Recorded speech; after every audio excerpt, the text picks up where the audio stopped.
Yes, మనం కొండకల్ తాండాలో ఉన్నాము. చేవెళ్ళ నియోజకవర్గం, రంగారెడ్డి జిల్లా. ఈ పక్కనే వెలిమెల. ఈ రెండు తాండాలకి సంబంధించినటువంటి భూములు వీళ్ళకే తెలియకుండా ఒక తంబు, నవీన్ మిట్టల్ తంబు మార్చేసింది అనమాట వీళ్ళ రూపురేఖలన్నీ కూడా. సో నిరాహార దీక్ష కూర్చున్నారు. ఎన్నో రోజు ఇది? 12వ రోజు. 12వ రోజు దీక్ష కూర్చున్నారు.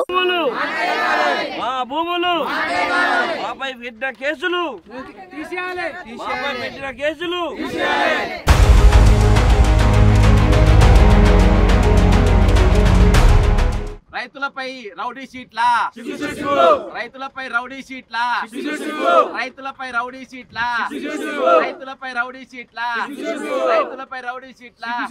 మా భూములు, మా భూములు, మా భూములు, మా భూములు. గిరిజనుల ఐక్యత, గిరిజన ఐక్యత, గిరిజన ఐక్యత. కానీ ఇక్కడ దీక్ష కూర్చున్నారు కానీ ఇప్పటి వరకు ప్రభుత్వం నుంచి ఎవరు మాట్లాడలే, ఎవరేం చేయలేదు. సో రఘునందన్ రావు గారు వచ్చినారు, ఇవాళ బక్కా జడ్సన్ గారు వచ్చినారు. బట్ ప్రతిపక్ష నాయకులైనటువంటి, నా ప్రథమ ప్రతిపక్షమైనటువంటి బీఆర్ఎస్ వాళ్ళు, హరీష్ రావు సారు, మా కేటీఆర్ సారు, వీళ్ళు ఎవరు కూడా వస్తలేరు. ఎందుకు వస్తలేరో మరి తెలియదు, ఎందుకంటే వాళ్ళ లెక్కలు వాళ్ళకు ఉండొచ్చు. బట్ ఎన్నో రోజుల నుంచి, దాదాపు 12 రోజుల నుంచి వీళ్ళందరూ కూడా తిన్నారా అమ్మాయి మన పొద్దున్న నుంచి? ఏం లేదు. ఏం తినలేదా అసలు? నీళ్ళు కూడా లేవా? అగో నీళ్లు లేవు, తిండి లేదు, కూర్చున్నారు. మీరు ఇంకా ఇప్పుడు రేవంత్ రెడ్డి ఇప్పుడు పొంగులేటి పేరు చెప్తున్నారు కదా, కొంతమంది పొంగులేటి పేరు చెప్తున్నారు, పొంగులేటిని తిడుతున్నారు. మరి రెవెన్యూ శాఖ మంత్రి ఇట్లా పావులు కదిపినప్పుడు రేవంత్ రెడ్డి ఏం చేస్తున్నాడు? దావస్లోవే గడివిక్తుడా అని నాకు అడగాలని ఉంది. కానీ నేను అడగట్లేదు. మళ్ళీ నేను అడిగానని చెప్పి మీరు ఫీల్ అవ్వడము, మీ మనోభావాలు దెబ్బతినడం కాదు. వీళ్ళు అడుగుతున్నారు ఆ మాట. సో నేను కూడా అడుగుతా. సో అందుకని అసలు వీళ్ళు ఏంది, ఎందుకు కూర్చున్నారు, ఇంకెన్ని రోజులు కూర్చుంటారు, ఎన్ని రోజులు ఎదురు చూడాలి? అపర్ణ కన్స్ట్రక్షన్స్ వాడు తాతలకి ఇచ్చినటువంటి భూములు లాక్కునే హక్కు వీడికి ఏమున్నది? జీవోలోనే ఉన్నది. ఈ భూములు అమ్మడానికి లేదు, కొనడానికి లేదని చెప్పి వీళ్ళకి దారదత్తం చేసినారు. ధరణిలో లేకపోవచ్చు, కానీ ఇంత పెద్ద కాగితం ఉంది కదా, ఇదట చెల్లదట. మరి ఇది రెవెన్యూ డిపార్ట్మెంట్ కాదా? ఇది రెవెన్యూ డిపార్ట్మెంట్ కాదా? శంకర్పల్లి రంగారెడ్డి జిల్లా నుంచి వచ్చింది, మండల రెవెన్యూ నుంచి. ఇది చెల్లదా అంటున్నారు. సో ఒకసారి అడిగి తెలుసుకుందాం. మరి కాదు, ఇది ఆయన తీసుకురావాలి. మరి ఇక్కడ ఉన్నాడు ఆయన. 1997 అంటే ఎప్పుడో పోయి ఉంటాడు. సో అప్పటిది ఇప్పుడు చెల్లదని చెప్పి చెప్తా ఉన్నారు. అంటే ఏ రకంగా వీళ్ళని అమాయకులను చేసి ఆడుకుంటున్నారో మీరు అర్థం చేసుకోవచ్చు. అసలు కథ ఏందనేది నేను ఆల్రెడీ చెప్పినా, మళ్ళీ చెప్పిందే మళ్ళీ చెప్పాలంటే కూడా ఇబ్బంది. కానీ ఇందులో సిండికేట్ నడుస్తా ఉన్నది. ఇందులో హరీష్ రావు ఉన్నాడు, నవీన్ మిట్టల్ ఉన్నాడు, పొంగులేటి శ్రీనివాస్ రెడ్డి ఉన్నాడు, వెనకప్పటి సప్పుడు అని రేవంత్ రెడ్డి గారు కూడా ఉన్నారు. సో అందుకే అసలు కథ ఏందో తెలుసుకుందాం. ఇప్పుడు ఒకటి ఏంటంటే, కాంగ్రెస్ పార్టీ తెలంగాణ ఏర్పడ్డది సామాజిక న్యాయం కోసం అని ఏర్పడ్డది. సామాజిక న్యాయం కోసము భారతదేశం ఉత్తరప్రదేశ్లో కానీ, బీహార్లో కానీ, లేకుంటే వేరే దగ్గర ఏమైనా గిరిజనుల పైన, హరిజనుల మీద పడితే ముందు వరుసలో పోయి ముందు రాహుల్ గాంధీ గారు, ప్రియాంక గాంధీ గారిని ఇలా పడతారు. దాన్ని మేము కూడా గౌరవిస్తున్నాం. కానీ ఇక్కడ కూడా దాదాపు 7 సంవత్సరాలకి వెళ్ళి కొట్లాడుతున్నారు. రాహుల్ గాంధీ, ప్రియాంక గాంధీ గారి దృష్టికి రాలే కావచ్చు. ఇంతకుముందు నేను ఇక్కడ ఉన్న స్థానిక గిరిజన నాయకులతో మాట్లాడుతున్నాను, జాతీయ గిరిజన నాయకులతో మాట్లాడాను. ఆయన అయితే హుసేన్ నాయక్ అయితే ఫోన్ పిఏకి ఇచ్చిండు, ఆయన జాతీయ ఎస్సీ కమిషన్. మరి లగిచర్ల గిరిజనుల పైన ఫార్మా కంపెనీ పోతే కేటీఆర్ పోయిండు, కేటీఆర్ వెనక మన సత్యవతి రాథోడ్ పోయింది, సత్యవతి రాథోడ్ వెనక సబితా రెడ్డి గారు పోయిండ్రు, మరి అందరు పోయిండ్రు. మరి ఆయన ఎవరు హుసేన్ నాయక్ కూడా పోయిండు. హుసేన్ నాయక్ గారు నేను చెప్తున్నా, మీరు ఒక ఇది ఉన్నది, మీకు ఇక్కడ దీక్ష జరుగుతున్నా మీకు తెలియదా?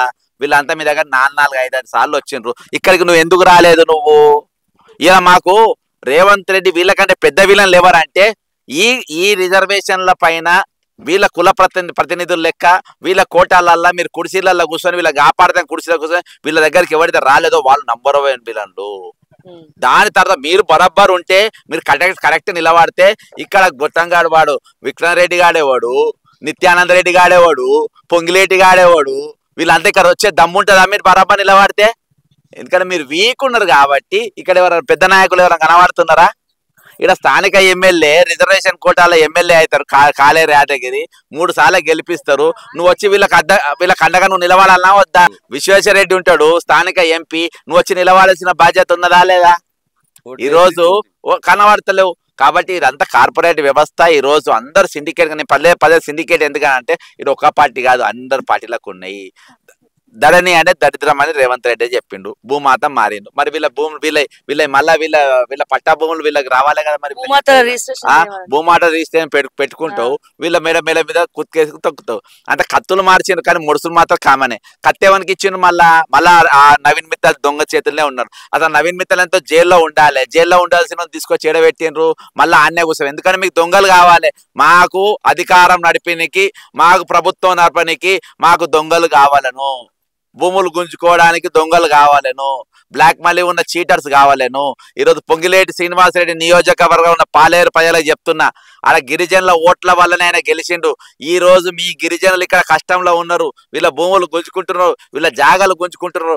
ఒక్కసారి నారాయణపురంకు చెందినటువంటి పొంగిలేటి శ్రీనివాసరెడ్డి ఉన్న ఊరోళ్ళు ఒకసారి ఇక్కడ తండావాసులు అంతా ఒకసారి వచ్చి మీరు మద్దతు తెలపాల్సిన అవసరం ఉన్నది. మీకు అన్యాయం జరిగిందని ఇక్కడ కూర్చున్నోళ్ళు కూడా చెప్తున్నా, మీకు అన్యాయం జరిగిందని చెప్పి పాలేరుకు పోవాల్సిన అవసరం ఉంది. పాలేరులో ఉన్న గిరిజనులు కలవాల్సిన అవసరం ఉంది. అక్కడ కేవలము లంబాడి వాసుల ఓట్లతోనే ఆయన గెలిచిండు. అక్కడ మీరు గెలిపించిండ్రు, మా కుత్క మీద కాలు పెట్టిండ్రు అని చెప్పి మీరు చెప్పాలి. మీరు ఓట్లు వేసిండ్రు, మా కడుపు మీద నిలబడి తొక్కుతున్నారని చెప్పాలి. ఈరోజు అక్కడే కానీ, లగిచెల్లే కానీ, కొడంగలే కానీ ఈరోజు మనం అక్కడ ఓట్లు వేస్తున్నాము. వాడు వచ్చి ఇక్కడ ఏం చేస్తున్నాడు? హైదరాబాద్లో ఇక్కడ చుట్టుపక్కల గ్రామాలల్లో 1 లక్ష రూపాయలు ఎకరానికి పెరిగిందంటే అది గుంజుకునే దాకా నిద్రపోతలేరు. కాబట్టి ఈరోజు నేను ఒకటే చెప్తున్నా, ఈరోజు వాళ్ళు వీళ్ళు దీక్ష కాదు. భారతదేశంలో ఏ మూలలా గిరిజనులకు కానీ, దళితులకు కానీ అన్యాయం జరిగితే ప్రియాంక గాంధీ గారు, రాహుల్ గాంధీ గారు ఇద్దరు కూడా పోయి నిలబడుతుండ్రు. ఇవాళ నీ చెంచాగాన్లు, మీ మనుషులు మీరేమైనా ఫ్రాంచైజీ ఇచ్చిండ్రా తెలంగాణ? నాకు అర్థమైతే లేదు. ఈరోజు రాహుల్ గాంధీ, నేను ఎవరిని అడుగుతలేను. ఎందుకనంటే బాబాసాహెబ్ అంబేద్కర్ ఫోటో అన్ని పార్టీల కంటే ఎక్కువ రాహుల్ గాంధీ గారు, ప్రియాంక గాంధీ గారు మీరు వాడతారు కాబట్టి నేను అంటున్నా. ఎందుకంటే ఆ ఫోటో సాక్షిగా ఈరోజు వీళ్ళందరూ బతుకులు అనగదొక్కుతున్నారు. మీరు రండి, మీరు వీళ్ళందరూ పైసలు ఇచ్చి కొనుక్కున్నారు. ఒకటి చెప్తున్నా, ఇప్పుడు హైడ్రా పేరుతోని ఈ సబ్జెక్ట్ లేకుండా కానీ, ఎందుకంటే డాక్యుమెంట్ కాబట్టి నేను ఎగ్జాంపుల్ చెప్తున్నా. హైడ్రా వాళ్ళు కూలగొడుతుండ్రు. ఎవరు కూలగొడుతుండ్రు? రిజిస్ట్రేషన్ వాళ్ళే చేస్తారు, మున్సిపల్ పర్మిషన్ వాళ్ళే ఇస్తారు, హెచ్ఎండిఏ లేఅవుట్ వాళ్ళే ఇస్తారు. మళ్ళీ ఇది మా ప్రభుత్వం కాదు ఇచ్చిందని అంటారు. వీళ్ళకి కూడా అదే ఆర్డీఓ ఇచ్చిండు, అదే మోర్ ఇచ్చిండ్రు. 3 సింహాలు ముందున్నాయి, ఎనుకో సింహం ఉన్నది, కింద ఆర్డీఓ సంతకం ఉంటుంది. ఇంకెవడిస్తారా అయ్యా మీకు? ఇంకెవడిస్తాడు చెప్పండి? ఇంకా ఇంతకంటే మించిన అధికారి ఇంకెవడు కావాలి? వీళ్ళు చిత్తుకాయిదా మనకి, మరి వీళ్ళు చిత్తుకాయిదా మీద సంతకం పెట్టి వీడు అవలేగాడా? వీడు 97 అంటే మొన్నగా టీడీపీ చంద్రబాబు మిస్టర్ రేవంత్ రెడ్డి గారు ఇక్కడ 97లో చీఫ్ మినిస్టర్ ఎవరు ఉండే? ఇక్కడ నారా చంద్రబాబు నాయుడు గారు ఉండే. నారా చంద్రబాబు నాయుడు గారు ముఖ్యమంత్రి ఉన్నప్పుడు మీరు వాల్ రైటింగ్ చేస్తుండే కావచ్చు, నాకు తెలియదు. నారా చంద్రబాబు నాయుడు కింద ఉన్నటువంటి ఆర్టీఓ సంతకం ఇచ్చిండు. నేను చెప్పింది అబద్ధమని నిజమా? అంటే చంద్రబాబు నాయుడు కింద పనిచేసిన వాళ్ళంతా అవులగాన్లా చెప్పు? ఆ రోజు ఉన్న అధికారులు కాదా? చంద్రబాబు నాయుడు గారు మీరిద్దరు డావోస్లో ఇద్దరు అచ్చకం పుచ్చుకొని కలుసుకొని తిరిగింది అక్కడ. మరి నీ అధికారి ఇక్కడ సంతకం 97లో నువ్వు చీఫ్ మినిస్టర్ ఉండే, అప్పుడు నీకు విజన్ ఉంటే 2020 విజన్ ఉంటే, ఆ విజన్లో ఉన్నప్పుడు నీ అధికారి ఆర్డీఓ సంతకాలు పెట్టి వీళ్ళందరి భూములు ఇచ్చిండ్రు. ఈరోజు చంద్రబాబు నాయుడు హయాంలో ఇచ్చిన భూములు పనికిరావా? వాళ్ళు ఇచ్చిన ఈ డాక్యుమెంట్స్కి విలువ లేదా? ఇవి చెత్త కాయిదాలు అంటారా? చంద్రబాబు నాయుడు ఇచ్చిన కాగితం చెత్తగాడైతే చంద్రబాబు కూడా చెత్తగాడేనా? చెప్పాలి, అధికారులు మాట్లాడాలి ఈరోజు. కాబట్టి అనేకమైన ప్రశ్నలు ఉన్నాయి. వీళ్ళందరికీ మీరు బాసలుగా నిలబడుతుంది. దయచేసి మీకు చెప్పేది ఏంటంటే ఇలా చంద్రబాబు నాయుడు ఫోటో కూడా పెట్టుండ్రి. ఎందుకంటే చిత్తుకాయిదా మనకుంటా ఈరోజు ప్రపంచ దేశాలలో గుర్తింపు పొందినటువంటి the great vision leader Chandrababu Naidu గారు మీకు డాక్యుమెంట్ ఇచ్చిండు. ఈ కాగితం ఇచ్చింది ఆర్టీఓ కాదు, గుర్తుపెట్టుకోండి. అర్థం? చెత్త కాగితం కాదు ఇది ఇచ్చింది ఎవరు? చంద్రబాబు నాయుడు గారు ఇచ్చిండ్రు. చంద్రబాబు నాయుడు గారు ఫోటో పెట్టాలి. ఇది చిత్తు కాగితం అంటే, ఇది చెత్త కాగితం అంటే ఆ రోజు ముఖ్యమంత్రి చెత్తగాడు అన్నట్టు అర్థము. ఆయన చెత్తగాడు కాదు కదా, విజనరీ ఉన్నోడు కదా, తెలుగల్లోడు కదా. కాబట్టి ఆయన కాగితం పనిచేస్తుంది.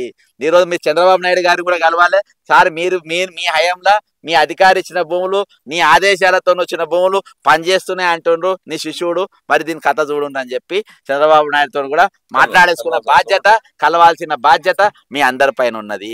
కాబట్టి పాపం ఇగో కేటీఆర్ గారికి, హరీష్ రావు గారు చెప్తున్నా, ఈ పాపం మీరు మొదలు పెట్టిండ్రు. పోతే పోనీ, ఇక మేము నువ్వు దొంగ మేము అంటలేం. మాకు అధికారులు ఎవరు ఉంటే వాడే దొంగ. కాబట్టి కేటీఆర్ గారు మీరు హరీష్ రావు గారు రాండ్రి. పోయేటప్పుడు ఏం కట్టుక బోము.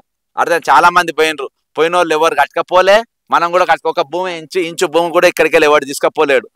ఇక్కడ సమాధులు కూడా చూసినాము, అలా సమాధులు కూడా సమాధుల కంచేస్తే ఆ కంచె కూడా గులగొట్టారు. దౌర్భాగ్యులు గులగొట్టిండ్రు. కాంపౌండ్ వాళ్ళు కట్టుకున్నారు. నెక్స్ట్ ఏం చేస్తారు? ఈ ఇండ్లు కూడా మేము ఇంత పెద్ద వాళ్ళు ఉంటాం, వీళ్ళు ఉంటారా అని చెప్పేసి నెక్స్ట్ తండాలు కూడా లేపే పరిస్థితి ఉంటుంది. కాబట్టి ఇక్కడ ఖచ్చితంగా ఇది మరొక లగిచర్ల కాకముందే, మరొక ఉద్యమ రూపం దీన్ని ఎత్తుకోకముందే ఎవరు వచ్చినా కూడా మేము బాసగా నిలబడతాం. ఈరోజు ప్రధాన ప్రతిపక్ష పార్టీలు నిలవాల్సిన అవసరం ఉంది. ప్రతిపక్ష పార్టీలు మీరు రావాల్సిన అవసరం ఉంది. మీరు దీక్షలు చేయాల్సిన అవసరం ఉంది. కాబట్టి మేము మొదలు పెట్టినాం కదా, నవీన్ మిట్టల్ అనే లుచ్చగాన్ని మాకు లుచ్చా రిక్రూట్మెంట్ మేము తీసుకొచ్చి మేమే పెట్టినాం కదా అని మీరు ఏం బాధపడాల్సిన అవసరం లేదు. మనం ఎవ్వరు కూడా ఒక మాట కేటీఆర్ను కానీ హరీష్ రావు గారిని అనద్దు. ఎందుకు పాపమాలు చేసి వాళ్ళ పాపమాలు పోని పాప పరిహారం చేసుకోండి. రాండి, ఇక్కడ ఆడ గుడి ఉన్నది, ఇక్కడ చాలా ఉన్నది. మీరు వచ్చి అండగా నిలబడుండ్రి, వీళ్ళ భూములు కాపాడుండ్రి. వీళ్ళకి ఈ రోజు మరి కొంతమంది నవీన్ మిట్టల్ పేరు చెప్తలేరు, కొంతమంది రేవంత్ రెడ్డి పేరు చెప్తలేరు, కొంతమంది పొంగిరెడ్డి పేరు చెప్తారు. వివిధ ఛానళ్ళు వివిధ ప్లాన్లలో వస్తూ ఉండరు.